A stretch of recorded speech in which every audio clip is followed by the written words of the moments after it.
Welcome to the world of good bad ugly மாமே. செம்மையாக இருந்ததுங்க. உண்மையில சொல்கிறேன், சின்ன கிளிப்பு தான், இத்தனைக்கு தலையை காமிக்கவே இல்லை. இருந்தாலுமே அந்த கிளிப்பில் த்ரிஷா மட்டும்தான் இருக்காங்க. ஸோ த்ரிஷா மட்டுமே காமிச்சாலும் அந்த பிஜிஎம்மில் ஒரு ஹைப் ஏற்றிருக்காங்களே, அதை பார்க்கும்போது இவ்வளோ நாளாக பார்த்தீங்கன்னா ஆதிக் ரவிச்சந்தர் அவர் வந்து பார்த்தீங்கன்னா ஒரு விஷயம் சொல்லிக்கிட்டே இருப்பார். ஒரு ஃபேன் பாய் சம்பவம் இருக்குது அப்படின்ற மாதிரி அவரு சைடில் இந்த ஒரு விஷயம் சொல்கிறாரா. இன்னொன்று வந்து பார்த்தீங்கன்னா நம்ம ஜிவி பிரகாஷ் இருக்கார்ல, அவர் வந்து சில இன்டர்வியூஸில் என்ன சொல்லியிருந்தாருன்னா, அதாவது அஜித் சாருக்கு வந்து ஒரு ட்ரெண்ட் செட்டிங்காக இருக்கும். அதாவது எல்லாருக்கும் ஒரு மியூசிக் டைரக்டரும் அஜித் சாருக்குன்னு ஒரு ஸ்பெஷல் ஒன்று கொடுத்துருப்பாங்க. எக்ஸாம்பிளுக்கு யுவன் சங்கர் ராஜா இருக்கார்ல, அவர் வந்து பார்த்தீங்கன்னா அஜித் அவருக்குன்னு பார்த்தீங்கன்னா அந்த மங்காத்தால ஒரு பிஜிஎம் போட்டிருப்பாரு. அது வந்து பார்த்தீங்கன்னா ஒரு ஹைலைட்டாக இருக்கும். ஓகே, அவரோட கரியரில் அஜித்துக்கு வந்து ஒரு ட்ரெண்ட் செட்டிங் ஒரு விஷயம் பண்ண மாதிரி இருக்கும். அதே மாதிரி என்னோட கரியரில் நான் அஜித் சாருக்கு இந்த படத்தில் போடுற பிஜிஎம் வந்து பார்த்தீங்கன்னா இது வந்து ஒரு பெஞ்ச் மார்க் மாதிரி, அது வந்து நோட் பண்ணுவாங்க எல்லாருமே. மங்காத்தா எப்படி ஒரு நோட் பண்ணுறாங்களோ அதே மாதிரி இதையும் நோட் பண்ணுவாங்க அப்படின்ற மாதிரி சொல்லியிருப்பாப்ல. ஸோ அப்போ சொல்லும்போது அப்போ நான் என்ன நினச்சேன்னா, ஓகே ஏதோ ஒன்று ட்ரை பண்ணுறாப்புல, கண்டிப்பாக அது ஒர்க் அவுட் ஆகணும் அப்படின்ற மாதிரி தான் நினச்சோம். ஒரு அஜித் ஃபேனா அப்படி தான் நினச்சோம். ஆனால் இப்போ இது ஒரு சின்ன கிளிப்பில் பார்த்தீங்கன்னா கிளியராக தெரிஞ்சு போச்சு பிஜிஎம் எந்த அளவுக்கு தரமாக இருக்க போகுதுன்னு. ஃபுல் அண்ட் ஃபுல் கூஸ் பம்ஸில் தாங்க இப்போ பேசிகிட்டு இருக்கு. அந்த அளவுக்கு பார்த்தீங்கன்னா ஒரு அஜித் ஃபேனாக இருக்கிறதுனால இந்த அளவுக்கு ஹைப்பில் பேசுகிறேன்னா என்னன்னு தெரியல. ஆனால் உண்மை என்னன்னு தெரியுமா, உண்மையிலேயே அந்த சின்ன கிளிப்பில் அந்த ஒரு பிஜிஎம் வந்து பார்த்தீங்கன்னா ஒரு மாதிரி டட்டான்னு வருது இல்லை, அதை பார்க்கும் போதே கேட்கும் போதே பார்த்தீங்கன்னா ஒரு விஷயம் தெரிஞ்சு போச்சு. ஓகே, பிஜிஎம்ல ஜிவி பிரகாஷ் ஏதோ ஒன்று குக் பண்ணி வச்சிருக்காப்புல, கண்டிப்பாக வந்து தரமாக தான் இருக்கும் அப்படின்றது கிளியரா தெரிஞ்சு போச்சு. ஏன்னா ஒரு ஹைப் கொடுக்கும் போதே கண்டிப்பா சம்பவம் இருக்கு, அதாவது மாசா பண்ணிடுவோம், ஃபயரா பண்ணிடுவோம் அப்படின்ற மாதிரிலாம் சொல்லிட்டு இருந்தாப்ல.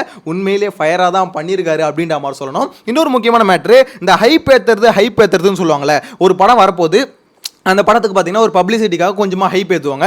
ஆல்ரெடி குட் பேட் அக்லிக்கு பார்த்தீங்கன்னா ஏகப்பட்ட ஹைப்பு, பயங்கரமான ஹைப்பில் இருக்குது. ஏன்னா விடாமுயற்சி வந்து பார்த்தீங்கன்னா என்னதான் ரொம்ப வருஷம் கழிச்சு 2 வருஷம் கழிச்சு படம் ரிலீஸ் ஆகிருந்தாலுமே அந்த படத்தை எல்லாருமே, நான் ரிவ்யூவில் என்ன சொல்லியிருப்பேன்னா, இந்த படம் வந்து ஒரு நல்ல படம் இருந்தாலும் தேட்டரில் போயிட்டு செலிப்ரேட் பண்ணுற ஒரு படமாக இந்த படம் இருந்ததா அப்படின்னு கேட்டிங்கன்னா இல்லை.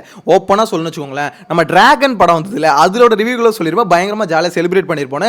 அந்த அளவு கூட பார்த்தீங்கன்னா விடாமுயற்சி இல்லை. அதுக்கான காரணம் என்னன்னு பார்த்தீங்கன்னா, விடாமுயற்சி வந்து ஒரு ரெஸ்பான்சிபிளான ஒரு படம். ஸோ இது வந்து பார்த்தீங்கன்னா இந்த மாதிரி ஒரு படத்தை பண்ணணும் அப்படின்ற ஒரு மோட்டிவோடய பார்த்தீங்கன்னா அந்த டீம் வந்து ஒர்க் பண்ணியிருக்காங்க. ஸோ அதில் வந்து பார்த்தீங்கன்னா ஒரு மாசான எலமெண்ட் வைக்க முடியாது, ஆர்டிஃபிஷியலாக ஒரு காமெடி சீன்ஸ் வைக்க முடியாது. ஸோ அப்படின்றதுனால அதில் வந்து எதையுமே சேர்க்கலை. அதனால தான் பார்த்தீங்கன்னா அந்த படம் வந்து நிறைய அஜித் ஃபேன்ஸுக்கு வந்து படம் நல்லா இருந்தாலுமே தலையை 2 வருஷம் கழிச்சு வந்து பார்த்துருக்கோம், இருந்தாலும் தலைப்படம் மாதிரி இல்லையே, கொஞ்சம் வந்து மிஸ் ஆகுது அப்படின்ற மாதிரி ஒரு சின்னதாக ஒரு ஃபீல் வந்து பார்த்தீங்கன்னா இருந்தது. அது வந்து பார்த்தீங்கன்னா இந்த ஒரு கிளிப்பிங்கை பார்க்க சொல்ல கண்டிப்பாக குட் பேட் அக்லியில் இருக்கிறதுக்கு வாய்ப்பு இல்லையோ அப்படின்ற மாதிரி தாங்க தோணுது. ஏன்னா ஆதிக் ரவிச்சந்தர் ஒரு ஃபேன் பாய் சம்பவம் கண்டிப்பாக ஏதோ ஒன்று பண்ணி வச்சிருப்பாப்ல அப்படின்றது இந்த கிளிப்பை பார்க்கும்போது கிளியராக தெரிஞ்சிச்சு. அதுவும் அந்த ஒரு டயலாக் ஒன்று, ஒரு அந்த எப்படி சொல்றது, எடுத்தோன்னே பார்த்தீங்கன்னா அந்த ஒரு கிளிப்லேயே அந்த ஒரு ஃப்ரேம்லேயே தெரிஞ்சு போச்சு குட் பேட், அதாவது welcome to the world of good bad ugly மாமே அப்படின்ற மாதிரி போடாரு பார்த்தீங்களா. அந்த லாஸ்ட் படம் அவரோட படத்திலே பார்த்தீங்கன்னா நம்ம விஷாலும் இவரும், அதாவது எஸ்டோ 2 பேரும் பார்த்தீங்கன்னா மாற்றி சொல்லிப்பாங்க மாமேன்னு மார்க் ஆண்டனி படத்தில்.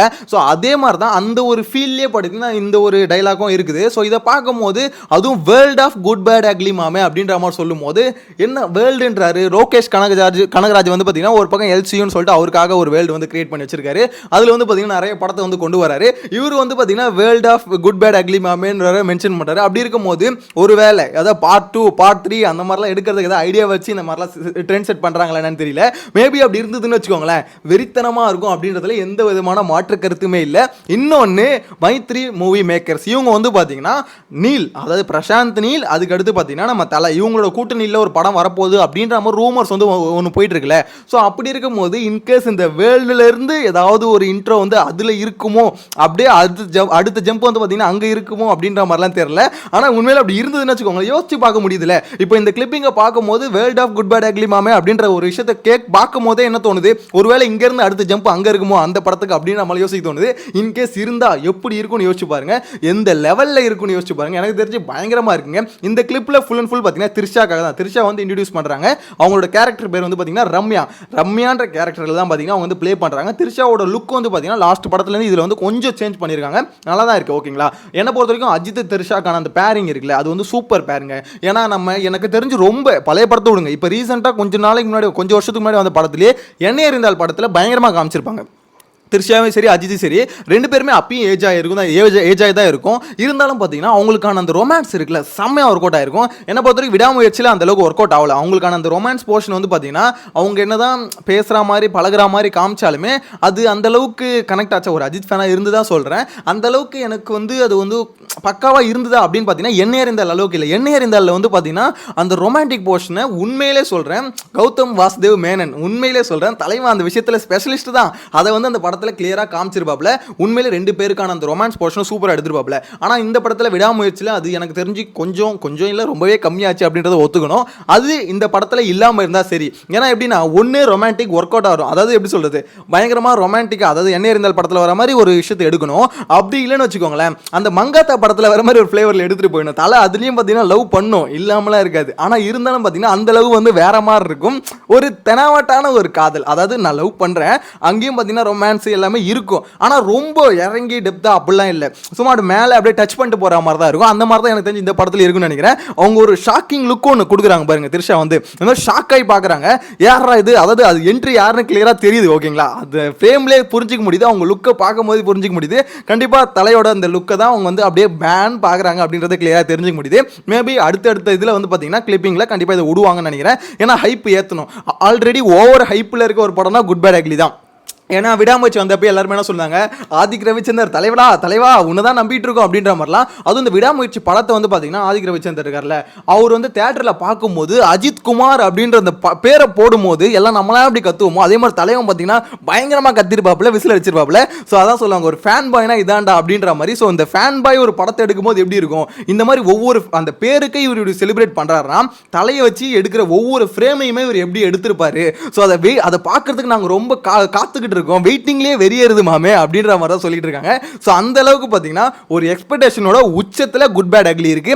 அதை பூர்த்தி பண்ணுவாரா அப்படின்றத நம்ம வெயிட் பண்ணி தான் பார்க்கணும். ஆனால் என்ன பொறுத்தவரைக்கும் ஒரு விஷயம் மட்டும் கிளியராக சொல்லிக்கிறேங்க, உண்மையிலே வெயிட்டிங் வந்து வெறித்தனமாக இருக்கு குட் பேட் அக்லிக்கு அப்படின்றது கிளியராக தெரிஞ்சு போச்சு. அது எந்த அளவுக்கு சாட்டிஸ்ஃபை பண்ண போறாரு அதாவது எப்படி சொல்லி எல்லா தலை ஃபேன்ஸ் எப்படி சாட்டிஸ்ஃபை பண்ண போறாருன்னு தெரியல. ஆனால் இந்த கிளிப்பை பார்க்கும்போது ஜிவி பிரகாஷ் அவரு எடுத்துக்கிட்டார்ல, நான் இதை ஒரு விஷயத்தை பண்ண போகிறேன், அஜித்துக்கு வந்து பார்த்தீங்கன்னா நான் ஒரு விஷயத்தை பண்ண போகிறேன் அப்படின்ற மாதிரி ஒரு இது எடுத்துக்கிட்டாரு.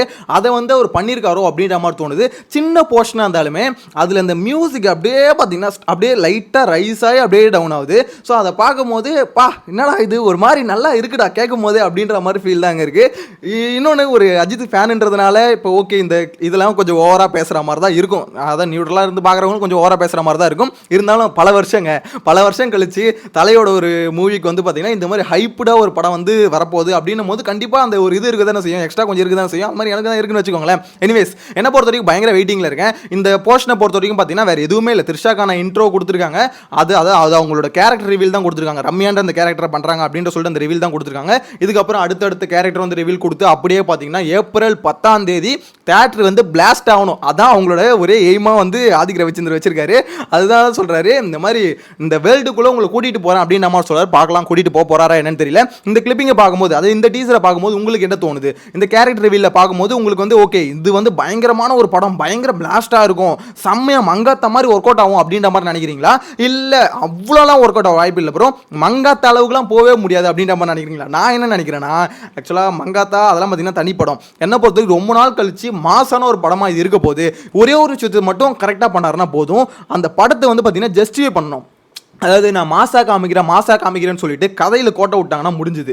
ஸோ கதை கரெக்டாக இருந்து மாசு கரெக்டாக கொடுத்தாங்கன்னு வச்சுக்கோங்களேன், மங்காத்தா மாதிரி தரமான படம், மங்காத்தா விட பயங்கர பிளாஸ்டான ஒரு படமாக இது இருக்கும். ஸோ அந்தளவுக்கு ஹைப்டான ஒரு படம் தான். பார்க்கலாம், வெயிட் பண்ணி பார்க்கலாம். சேனலை ஃபஸ்ட் டைம் பார்த்தீங்கன்னா மறக்காம சப்ஸ்கிரைப் பண்ணி வச்சுக்கோங்க. நெக்ஸ்ட் வீடியோவில் மீட் பண்ணலாம். அதிகமாக வீடியோஸ்லாம் இப்போ போடுறதில்ல, உங்களுக்கே தெரியும். ஸோ இந்த மாதிரி அப்பப்போ ஏதாவது அப்டேட் வரும்போது எனக்கு அந்த விஷயம் இன்ட்ரெஸ்டிங்காக இருக்கும்போது கண்டிப்பாக வீடியோ போடுவேன். ஸோ சேனல் சப்ஸ்கிரைப் பண்ணி வச்சுக்கோங்க. நெக்ஸ்ட் வீடியோவில் மீட் பண்ணலாம். Bye by.